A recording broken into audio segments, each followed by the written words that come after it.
Hello guys, आपका स्वागत है काजू नंबर 8 के सीजन 2 के एपिसोड 6 में। तो चलिए गाइस, बिना किसी देरी के एपिसोड को स्टार्ट करते हैं। जैसे कि लास्ट एपिसोड में हमने देखा कि फर्स्ट डिवीज़न डिसाइड करती है कि हम और भी ज़्यादा मेहनत करके ताकतवर बनेंगे और काइजिस को हराएंगे। तो अब यहाँ हम देखते हैं शिशोरी लैब में आया होता है काइजू नंबर 10 की बॉडी को देखने। और काइजू नंबर 10 की बुरी हालत होने के बावजूद भी उसकी पावर 5.7 फॉर्टिट्यूड की एनर्जी रिलीज कर रही थी, जिसे देखकर सभी लोग डर रहे होते हैं। इसके बाद शोशिरो कहता है कि ये चीज़ देखकर किसी को भी डर नहीं लग रहा है, अगर तुमने इसे दोबारा से किया तो मैं तुम्हें मार डालूंगा। तभी यहाँ पे काजू नंबर 10 कहता है कि मैं तुम्हें देखते ही समझ गया था कि तुम बाकियों से अलग हो, काश मैं उस टाइम जीत गया होता और तुम्हें खा जाता। तब यहाँ पे शोशिरो कहता है कि मैं यहाँ पुरानी बातों के बारे में बात करने नहीं आया हूँ, मैं काजू नंबर 9 के बारे में जानकारी चाहता हूँ। तभी काजू नंबर 10 कहता है कि बिल्कुल मैं इसके बारे में ज़रूर बता सकता हूँ, क्योंकि ये मेरा क्रिएटर ही तो है। पर इसके बदले में मैं चाहता हूँ कि तुम मुझे यहाँ से बाहर निकालो और मेरे साथ लड़ाई करो। तब शोशिरो कहता है कि मुझे माफ़ करना कि मैं ऐसा नहीं कर सकता, क्योंकि तुम्हारा कोर बहुत ज़्यादा डैमेज हो चुका है और तुम्हें रिकवर करना मुश्किल है। तभी काजू नंबर 10 कहता है, मैं ये चीज़ जानता हूँ, मेरे कहने का मतलब था कि मेरी बॉडी का एक वेपन बनाओ और उसके बाद तुम मुझे इक्वेट कर लो, ताकि मैं तुम्हारी बॉडी पर कब्जा कर सकूँ। तभी कानोमी ऐसा करने से उसे मना करती है, क्योंकि अभी तक किसी भी इंटेलिजेंट काइजू का वेपन में कन्वर्ट नहीं किया गया होता है, जिस वजह से किसी को भी नहीं पता इसका क्या असर होगा।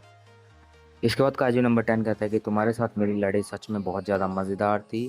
तभी शोशिरो कहता है कि अपनी बकवास बंद करो, मुझे तुम्हारे साथ लड़ने में बिल्कुल मज़ा नहीं आया था।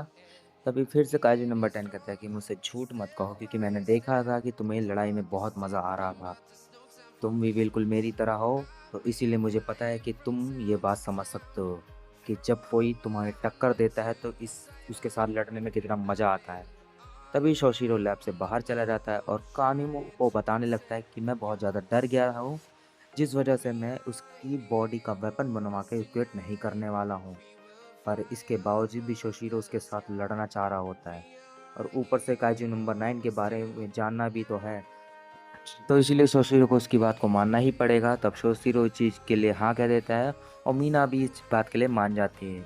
जिसके बाद काजू नंबर 10 से वो दोबारा मिलता है और उससे वादा करता है कि वेपन बनने के बाद काजू नंबर 10 तुम मुझ पर तब भी कब्जा नहीं कर पाओगे।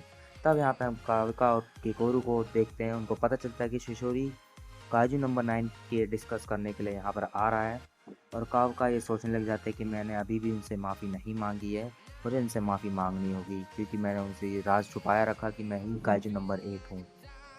तब एजी गैन के बारे में पूछने लग जाता है। तभी उसे पता चलता है कि गैन अपने प्लेटून लीडर्स के साथ कहीं गया है।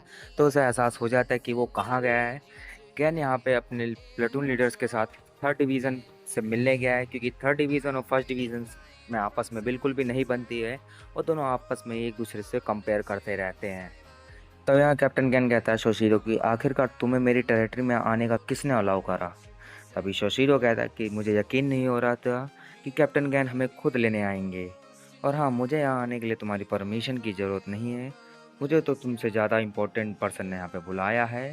तभी गैन कहता है कि अपनी बकवास बंद करो, इस बेस के अंदर बॉल कट आउट और छोटी आंखों वाले बंदों का आना मना है, और तुम्हारे पास तो दोनों ही हैं, तो चलो यहाँ से दफ़ा हो जाओ। तभी तभी शोशिरो कहता है, क्या तुम अभी भी उस बात को लेकर नाराज़ हो कि मैंने ट्रेनिंग के दौरान छोटे काइजूस को ज़्यादा मारा था, तुम्हारे किल से ज़्यादा था मेरा किल। तभी ये बात कैन सुन के पागल हो जाता है, और हम देखते हैं कि फर्स्ट डिवीज़न और थर्ड डिवीज़न इस चीज़ को लेकर आपस में ही बहस करना स्टार्ट कर देते हैं। तभी कैन सामने आकर ऐलान करता है कि इस टाइटल के अलावा तुम्हारे पास कोई टाइटल नहीं है। तभी शोशिरो उसे याद दिलाता है कि मीना के पास लॉन्ग रेंज की फाइट करने की टाइटल है।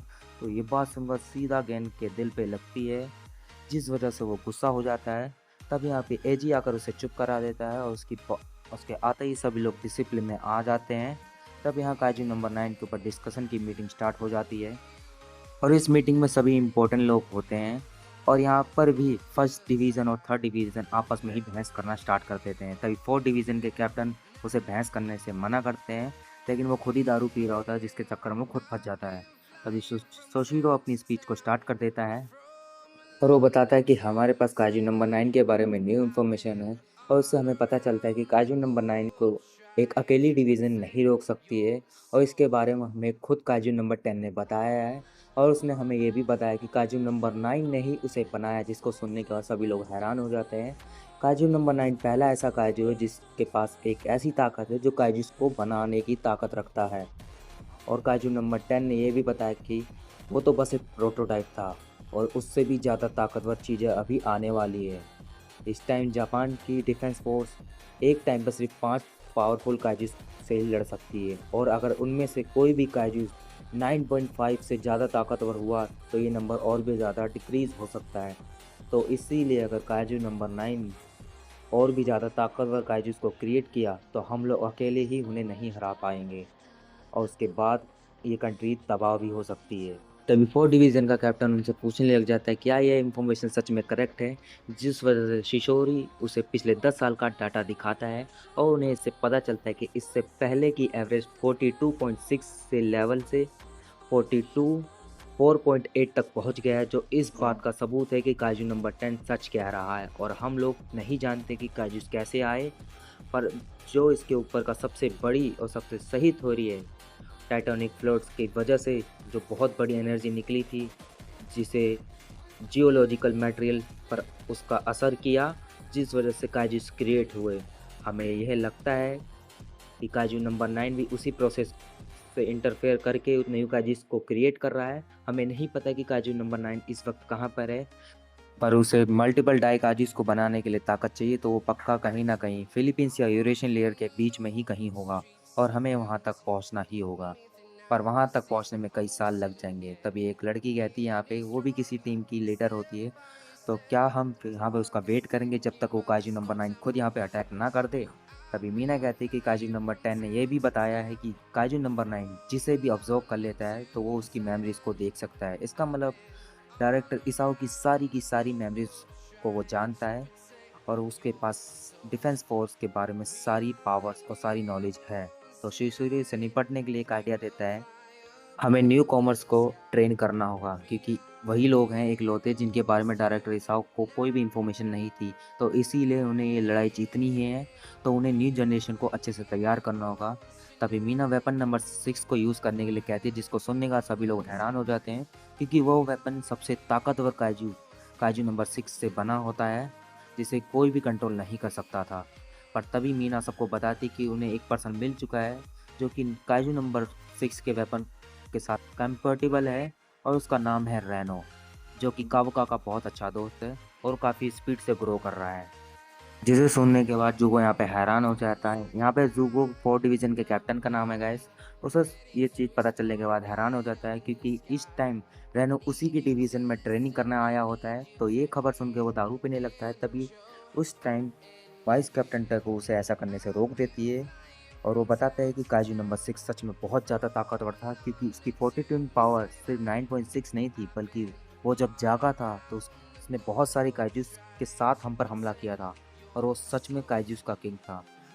और डायरेक्टर इसाओ की वाइफ कैप्टन हिकारी ने डिविजन्स के साथ मिलकर उससे लड़ाई की थी, और उसे न्यूट्रलाइज करने के लिए उस दिन बहुत सारी जानें गई थी।